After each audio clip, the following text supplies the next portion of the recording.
Sympathy পাওয়ার জন্য আজ যারা কথা ছড়াচ্ছেন যে আমরা নির্বাচিত ছিলাম, আমাদেরকে উৎখাত করা হয়েছে, মিথ্যা কথা। কথা যাতে একেবারে বানোয়াট, মিথ্যা, জলজান্ত মিথ্যা কথা। এটা এদেশে শয়তান পর্যন্ত জানে যে নির্বাচন 15.5 বছরে হয়নি। কথা বলে না কেন? সুতরাং এই মিথ্যা আমি আশা করবো একটা হাসি মানুষ এটা যেন আর না ছড়ায়। আপনি সত্য কথা বলেন। সত্য কথা বললে যা করেছেন, বিশেষ করে আয়না ঘরটা নিয়ে, আপনার 100 বার ফাঁসি দিলেও আরো 10 বার বাকি থাকবে। আমি তো অন্তত মিনিটাই ছিলাম, ছোটটা, বড়টার খবর আমি জানি না, শুনেছিলাম। আমার সাথে যারা জেলে ছিল ওরা কেউ 4 বছর, 5 বছর, 8 বছর ওই ঘরে থেকে তারপরে আমার কাছে শুনেছিলাম যে কি কষ্ট দিয়েছে মানুষকে। মুফতি ফারুক ভাই ছিল আমার সাথে, বলছিল যে পায়ের ভেতরে এভাবে হাত দিয়ে, নোয়াখালী বাড়ি, পায়ের ভেতরে এভাবে হাত দিয়ে সামনে লোহার ব্যারিকেডের সাথে আমার হাতে হ্যান্ডকাপ লাগিয়ে দিয়েছে। 2 দিন, 3 দিন, 5 দিন না, বছরের পর বছর 1.5-2 মিনিট সময় দিত টয়লেট করার জন্য। সকালে পেটে দিয়ে যেত, পারলে খান, না পারলে ফেলে দিত। দুপুরে 1 মুঠ ভাত দিয়েছে, তাও মাখিয়ে, মনে হচ্ছে কেউ মাখিয়ে দিয়েছে। উনি মাঝে দেখতাম ফাঁসির ওই কন্ডেম সেলের ভেতরে হাত পা ছেড়ে দিয়ে একেবারে সাপাট হয়ে, আরে ভাই এইভাবে থাকেন মানে? হামজা এইভাবে থাকি কেন আমি তো জানি না। এই যে থাকা, এটা যে কত বড় নিয়ামত এখন আমি টের পাচ্ছি। যদিও আমি ফাঁসির কন্ডেম সেলে আছি, তারপরে ভালো আছি। ওখানে থাকা চাই কি করেছে বলেন? আমি 10 দিন ছিলাম মাত্র, তাই আমার পেছনে হয়ে গেছে। কয় ঘন্টা থাকা যায় বলেন তো? এখন দেখছি অনেকে জালেমের সাফাই যায় যে কি করেছে ওনার এই দেশ থেকে তাড়িয়ে দেওয়া লাগলো। আরে শয়তান, তোমার সাথে তো হয়নি। ওরকম 5 দিন যদি হইতো তখন টের পাইতে যে কি হয়েছে। যার বাবাটা হারিয়ে গেছে, ইলিয়াস আলী হারিয়ে গেছে, তার ছেলে জিজ্ঞাসা করেন কি হয়েছে। আমার ভার্সিটির 2টা ছেলে এখনো পর্যন্ত, আজ 9 বছর চলছে, ওয়ালিউল্লাহ মুকাদ্দাস, এখনো পাওয়া যায় না। একটাই ছেলে, ওর বাবার কাছে যাওয়া যায় না, হাওয়া করে কান্নাকাটি করে। আর শয়তান বলে যে কি হয়েছে। ওর ছেলে যদি গুম হয়েছে তো ও টের পেত কি হয়েছে।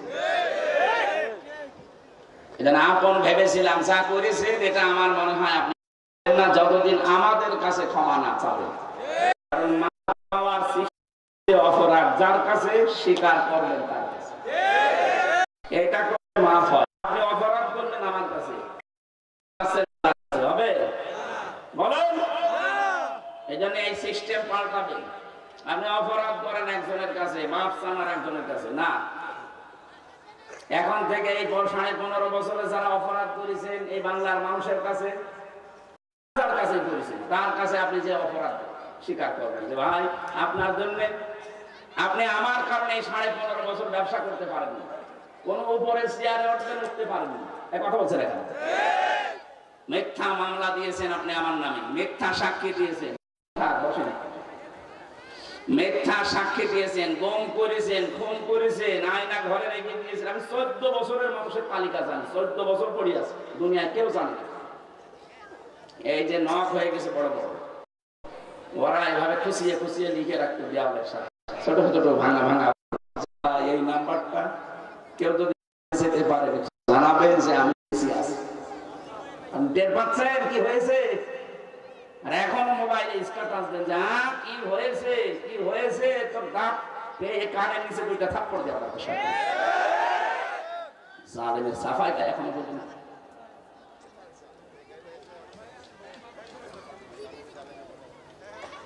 যে কথাটা তুলছিলাম এবার আমি ওই জায়গা থেকে আরম্ভ করছি।